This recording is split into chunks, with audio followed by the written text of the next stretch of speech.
Assalamualaikum warahmatullahi wabarakatuh. Sampurasun. Berjumpa lagi dengan saya Fahmi Taufik Fahrizal.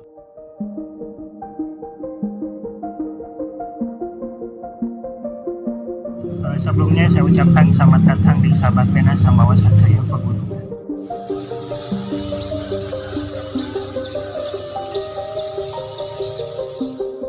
Sebelumnya saya ucapkan terima kasih kepada para penonton setia Sahabat Pena yang telah banyak menonton liputan-liputan kami ya. Mudah-mudahan memberikan manfaat yang besar terutama bagi generasi muda dan generasi yang lainnya. Yang pastinya supaya liputan ini terus update ya. Jangan lupa like, share, comment, and subscribe-nya ya, ditunggu. Hari ini kebetulan di minggu-minggu ini banyak hari yang bersejarah ya. Dimulai dari peristiwa kemerdekaan ya, peringatan kemerdekaan Indonesia yang ke-75. Lalu beberapa hari sebelumnya yaitu kemarin tahun baru Islam 1442 Hijriah, dan hari ini ada yang bersejarah ya, hari yang bersejarah bagi Tasikmalaya, yaitu hari lahirnya atau berdirinya Kerajaan Galunggung ya. Jadi tanggal 21 itu mulanya diperingati sebagai hari jadi Kabupaten Tasikmalaya ya. Padahal sebetulnya kurang tepat ya. Jadi Galunggung itu adalah sebuah kerajaan, sedangkan Tasikmalaya atau yang dahulu bernama Sukapura itu adalah sebuah kabupaten ya, di bawah sebuah kerajaan.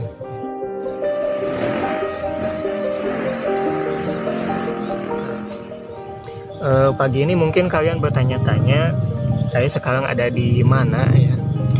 Intinya saya masih berada di seputaran Kabupaten Tasikmalaya ya, yang mana di hari Jumat yang cerah ini ada yang ingin saya bagikan kepada semua penonton. Beberapa waktu yang lalu ada wacana yang menarik ya.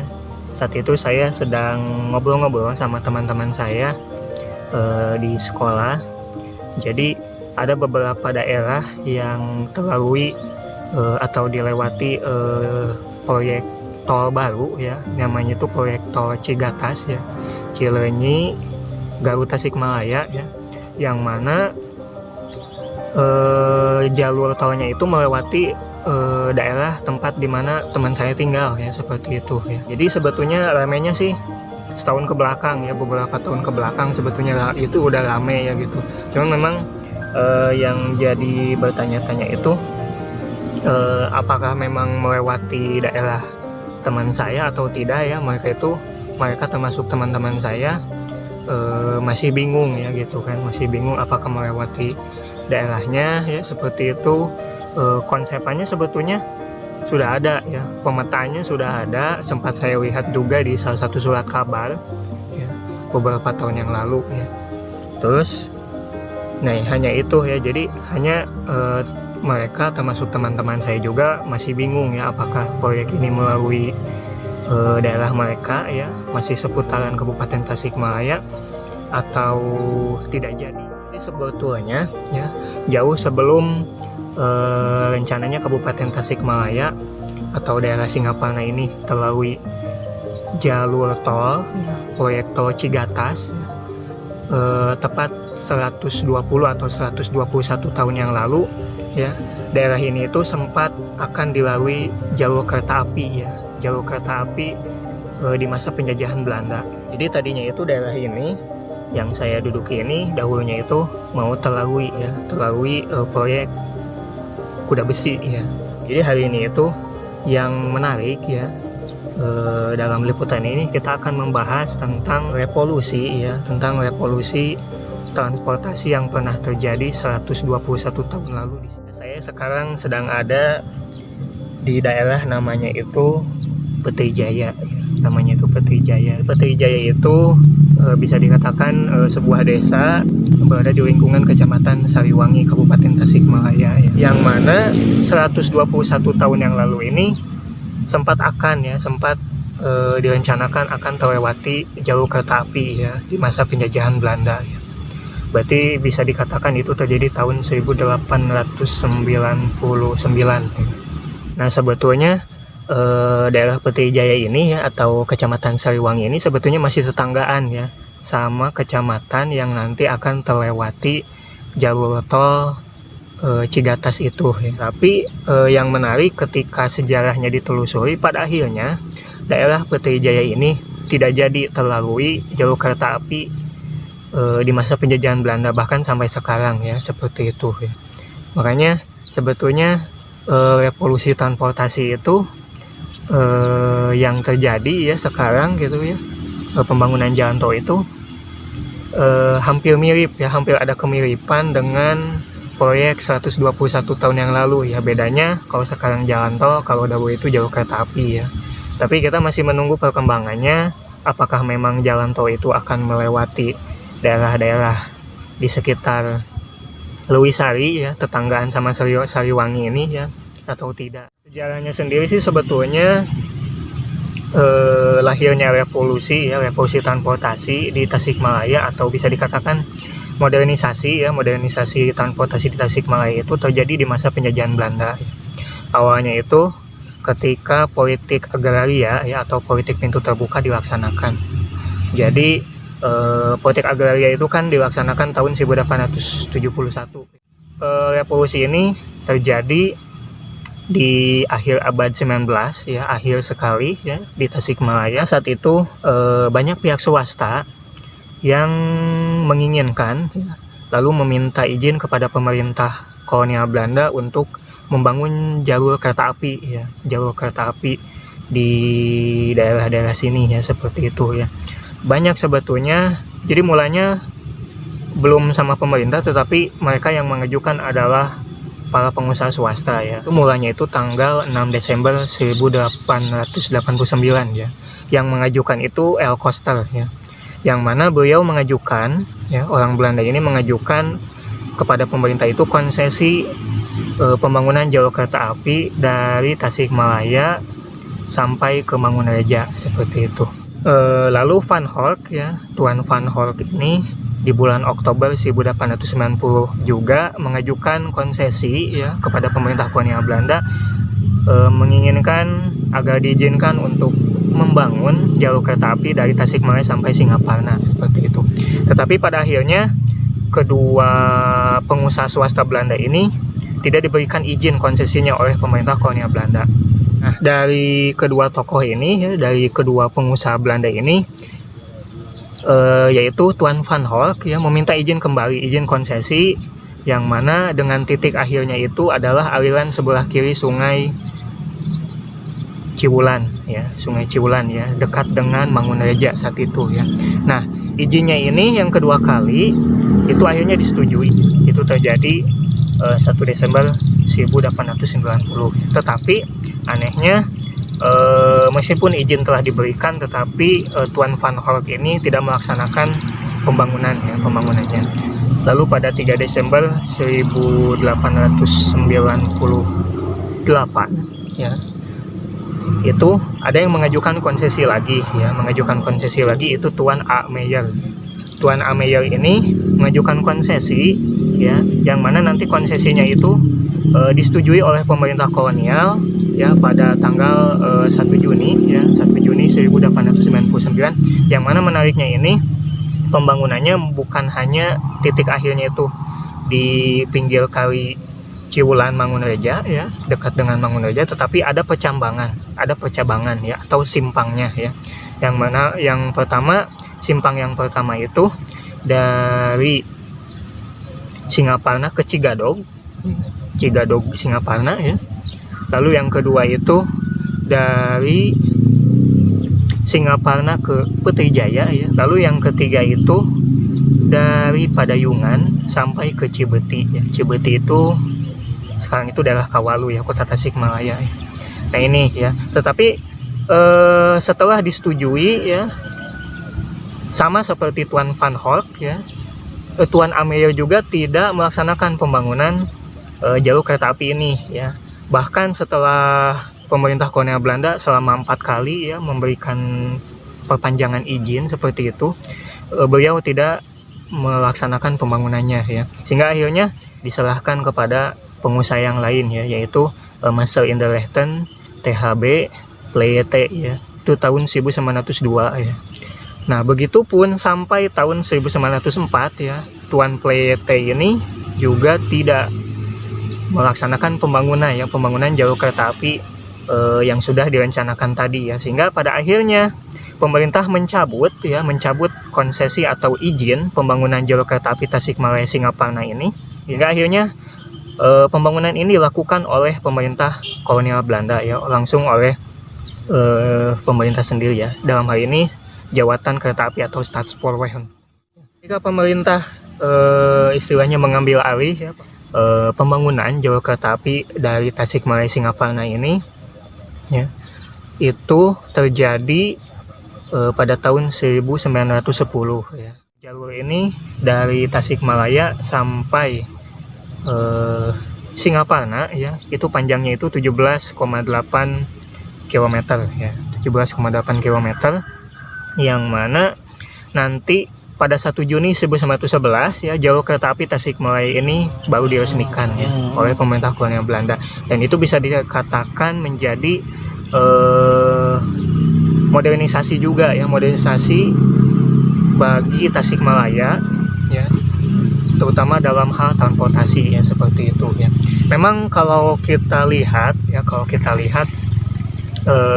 revolusi transportasi di Tasikmalaya ini lebih menekankan kepada ekonomi ya, kepada kepentingan ekonomi ya, yang mana sebetulnya daerah Singaparna ini sebetulnya, daerah kabupaten ini sangat potensial ya bagi Belanda ya pada masa itu ya. Contohnya saja, mengapa Belanda ya membangun jalur persimpangan ke daerah Singaparna, lalu sampai ke Mangunreja juga ya. Mangunreja sebetulnya saya pernah baca di beberapa sumber sejarah ya, buatan Belanda. Jadi Mangunreja itu dahulu di sana itu ada perkebunan ya, perkebunan teh Panyaredan ya, seperti itu. Lalu juga di daerah Singaparna juga, terutama mengapa persimpangannya itu ke Cigadog ya. Jadi daerah yang sekarang termasuk ke dalam kecamatan Lewisari ya, seperti itu ya. Jadi daerah Cigadog ini dahulu itu dari beberapa sumber yang pernah saya baca itu merupakan sentra kerajinan anyaman bambu ya saat itu, yang mana kita patut bangga ya bahwa anyaman bambu kita sejak dahulu kala ya, sejak masa kolonial Belanda itu terkenal sampai ke Eropa ya, seperti itu ya. Nah, sehingga otomatis perlu pengangkutan.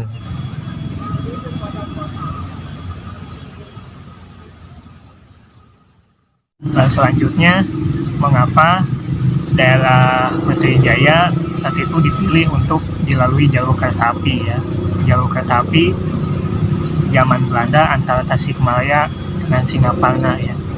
Jadi kalian bisa lihat di belakang saya ya, itu di lereng Gunung Galunggung sana dahulu di masa penjajahan Belanda itu sudah ada beberapa perkebunan besar saat itu ya, yang mana perkebunan tersebut dibangun sekitar tahun 1883 lalu sampai awal abad 20 ya, seperti itu, tahun 1900-an ya.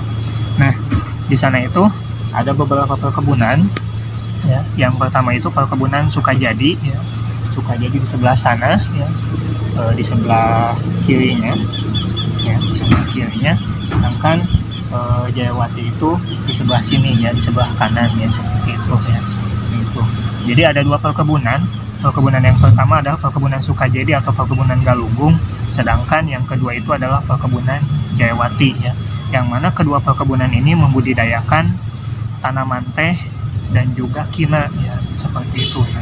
Jadi tanaman-tanaman yang memang mahal ya, otomatis Belanda saat itu membutuhkan alat transportasi untuk mengangkut hasil eksploitasi mereka ya dari lereng Galunggung itu ke pusat kota, bahkan sampai ke negeri mereka, yaitu ke negeri Belanda dan Eropa, seperti itu. Yang terakhir, nah, mengapa dari semua 3 jalur ini ya, yang disetujui sebetulnya itu simpangan ya, yang disetujui itu adalah simpangan yang melewati Padayungan ya. Nah ini ya, karena kalau kita lihat di peta ya, di peta Tasikmalaya ya, terutama peta kota dan juga kabupaten ya. Kita berjarak dari sini, dari Singaparna. Dari Singaparna nanti menuju ke kota Tasikmalaya itu akan melewati Padayungan ya. Yang mana Padayungan itu saat itu di masa penjajahan Belanda difungsikan sebagai gudang manghan ya, dan batu bara ya. Jadi sebetulnya bukan hanya perkebunan saja ya yang memang dijadikan keuntungan bagi Belanda seperti itu, keuntungan bagi ekonomi Belanda saat itu, tetapi juga pertambangan-pertambangan yang ada di Tasikmalaya juga itu memberikan keuntungan bagi Belanda sendiri ya, seperti itu ya. Nah, pertambangan-pertambangan itu sebetulnya banyaknya di daerah selatan ya, seperti daerah Karangnunggal ya, daerah Cibalong ya, seperti itu. Jadi tambang-tambang batu bara dan manghan itu ditampung ya, ditampungnya itu di daerah Padayungan seperti itu ya. Lalu mengapa tidak jalur ini hanya sampai ke Singaparna pada akhirnya ya? Kalau lokasi stasiun akhirnya itu sekarang di Kapolsek Singaparna dan juga di SMP 1 ya, SMP 1 Singaparna ya. Mengapa tidak dilanjutkan sampai ke Mangunreja ya? Kita bisa lihat ya, di sana ada Sungai Ciwulan. Nah, otomatis Belanda harus mengeluarkan dana yang ekstra ya, seperti itu, untuk membangun jembatan melewati Sungai Ciwulan menuju Mangunreja ini. Otomatis ini tidak menguntungkan bagi Belanda saat itu ya.